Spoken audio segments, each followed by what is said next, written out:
Hello, welcome to Salient Outdoors. Today we're going to be looking at the Joker Ember with the birch handle. Now, I've used a number of different bushcraft knives in the past, but the shape of this one really just spoke out to me, along with the leather. This beautiful spear point, almost Kephart blade, has just been kind of taunting me on Amazon. So I purchased it, and I've had it for a little bit now, and tomorrow will be the first day of some serious testing. But I just want to take right now to just compare it against some of my other bushcraft knives I've used in the past. Now here's the Ember with its sheath, and I love Joker does these square sheaths that are really just impressive. I like the shape of them, I like how they feel. I also really like this double snap on here. I feel like if I get caught in something, it's not just going to break off with the one snap and lose my knife.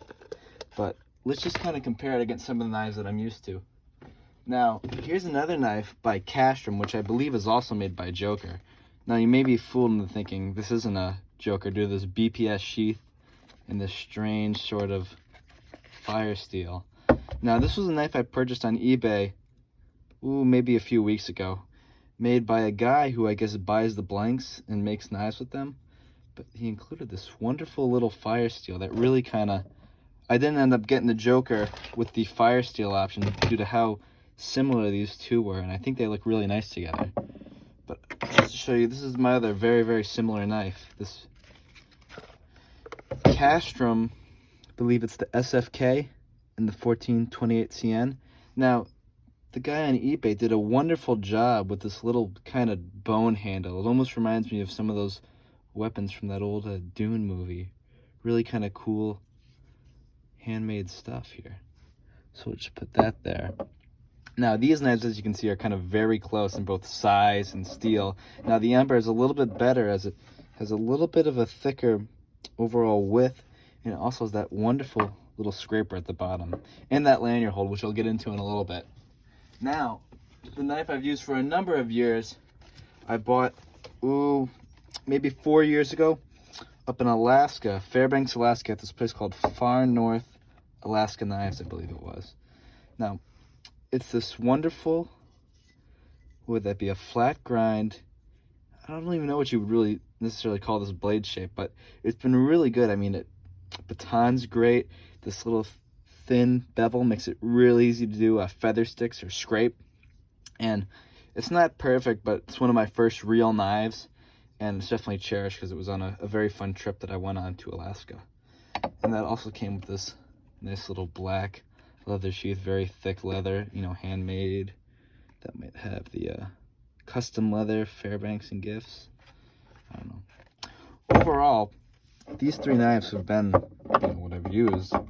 Now, this one also hasn't been through too much, but I have used it a little bit, so it's kind of why I gravitated towards this Ember. It's like a similar blade, but I like the Ember just feels a little bit more precise than this one.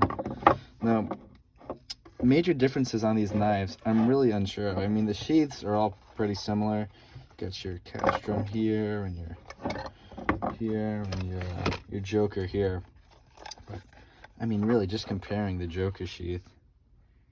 Look at the sheen on this one, and I've only touched this up a little bit with some ink oil, and this one I've cleaned a number of times, and it just kind of looks a little dry. I should put some oil on that one, but the Joker just looks phenomenal. I really just like your little ring right here. Just have quite a bit of quality with this unit. And this one, I mean, this is just tough. Hasn't been out in the rain too much, but cleans up really nice. So I'm gonna be probably making a video tomorrow showing this one in the outdoors. I'm really excited to see how this one does with feather sticks, as if I've kind of always struggled with that, and this seems kind of like ideal for maybe putting in a log and pulling a branch against that, so we'll really check that out. But just comparing these a little bit, I mean, even these ones have some similar attributes to me, maybe in the quality of handles. I mean, these aren't the most even things now, are they? Especially when we compare them to the Joker, which is just about perfect compared to this, or the little Castrum. And this one does have a little bit of nice, lovely little epoxy dripping out. That's what you pay for right there, the quality. So excited to see how these face off against each other, and just wanted to take one more quick look at that Ember. Now, at first when I had ordered this, I was a little bit upset to find that there was not a carbon variant of it. I believe Joker offers a number of knives with a carbon variant, usually in a bowler steel, and I've also seen a K720 carbon. And on all their knives, like the Nordico and the Nomad and the Campero, it seems like they offer both, but except for the Ember. The Ember does not have a carbon version, and I would really like to see that. I mean, I don't know if that's enough carbon to strike a piece of flint off the back, but it would just be something nice to have for overall, like, longevity in terms of edge retention. But in terms of actual longevity, I do think that this stainless would likely last longer. I mean, a lot of my knives sit for a little bit in a dresser drawer, and I do keep them clean and oiled, but I would imagine that in the long term, this corrosion resistance is going to help it bode well. Maybe keep it keep it looking better for longer. And I'd be really happy with that, because this is a knife I plan to have for some time. Now, when choosing a handle, you can actually get this in a number of handles. I've seen walnut, micarta, and the birch, which is what I chose. Originally, I was going to get the micarta, but it was unavailable at the time, and it just this birch just spoke to me. And I had heard a lot of good things about their birch handles after watching a few reviews.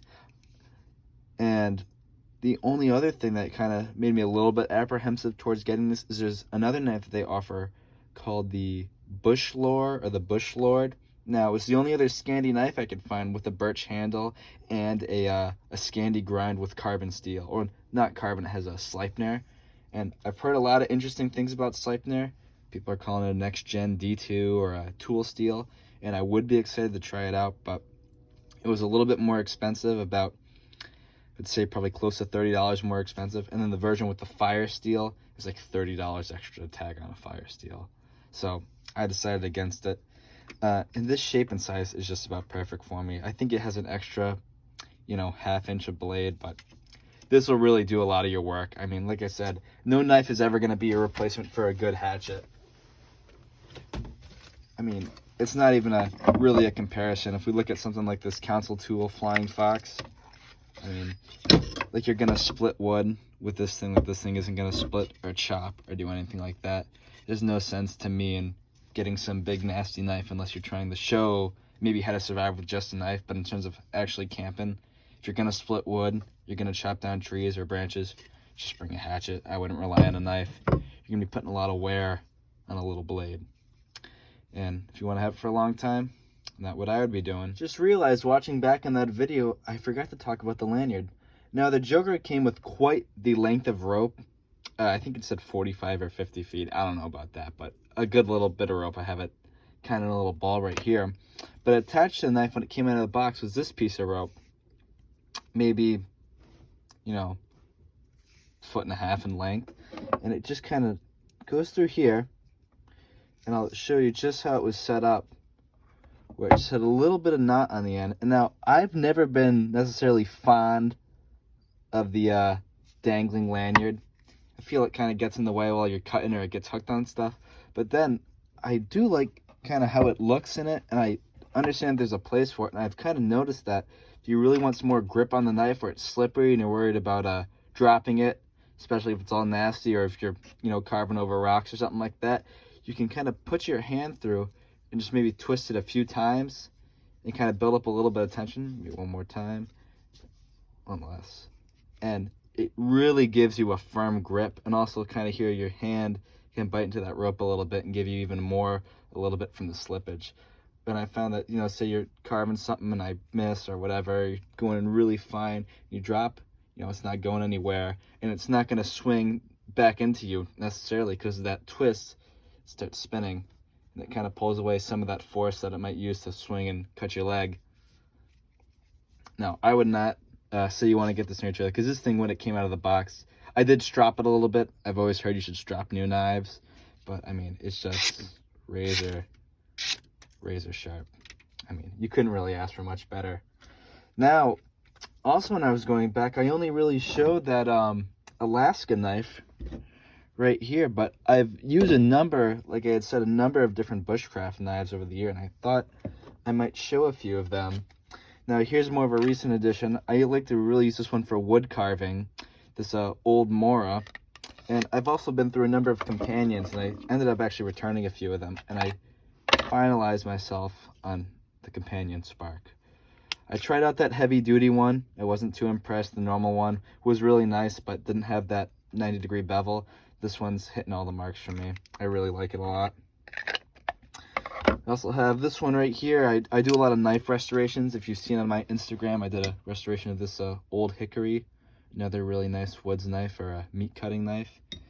And this is one of my first restorations I ever did. It came, I got this I think maybe about $10 on eBay, and it came in really, really rough shape. And over the years I've kind of learned a lot of skills with nourishing leather just trying to clean up this knife. I mean, still not perfect, but I think it's really nice. And that embossment on there is really something cool. The colors on it really pop. You see like the green and the rifle and the deer. It's really, really cool sheath. But now this knife, I mean, one of those, no maker's mark, no nothing, has decent steel. I've used it quite a bit, and it really takes a fine edge. That one also cuts pretty good. I've used this a little bit, and it hasn't been sharpened in a while, so it might not be, well, still a little, but probably not shaving sharp. And then finally, one of my first ever knife restorations. Now, I got this knife when I was quite naive about knives. It just looked cool to me, and I picked it up.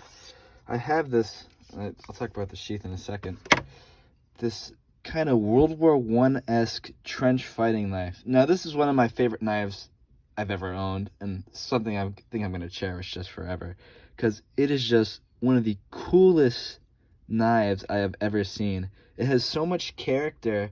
I mean, this handle, it is a full tang. This handle is actually a little bit bigger than tang, but that tang is probably about that big. Not wall to wall, but, you know, that thick, just a rectangle down.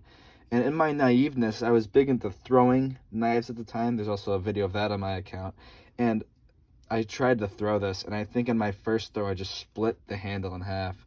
Now, I pieced it back together a number of years ago with epoxy, and it looks really rough, but for me, it's just kind of part of the story owning it. It's my little touch on it. This big, nasty epoxy crack with some, I think, honing compound that must have gotten on there somehow.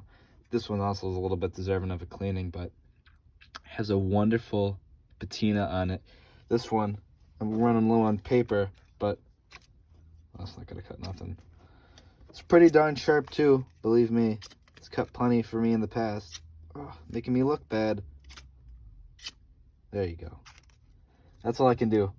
And a wonderful little strap I've kind of learned for bringing, especially out in the field, is I have this strap from Self-Reliance Outfitters, it was. And that's what I was doing, is just kind of, you know, touching it up a little bit. That easy Scandi grind. Maybe a little bit on this one right here. But a good strap cannot be overstated, especially in the field.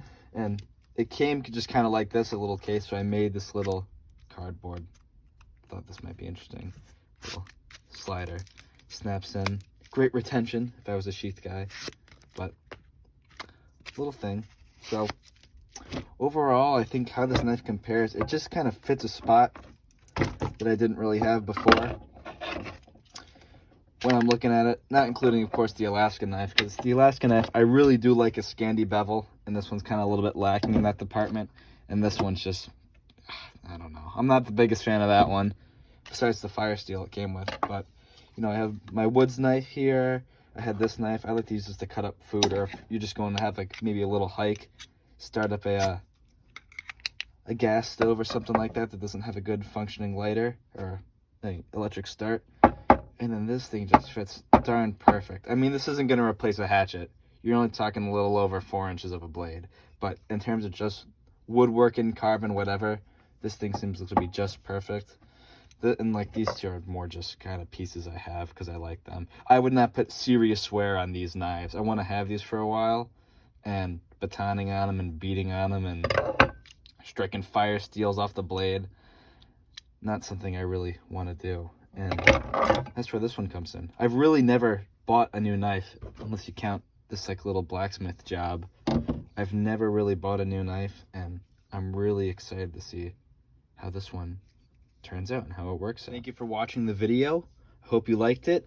Leave a comment, like, subscribe, and let me know if you want to see any more of those knives.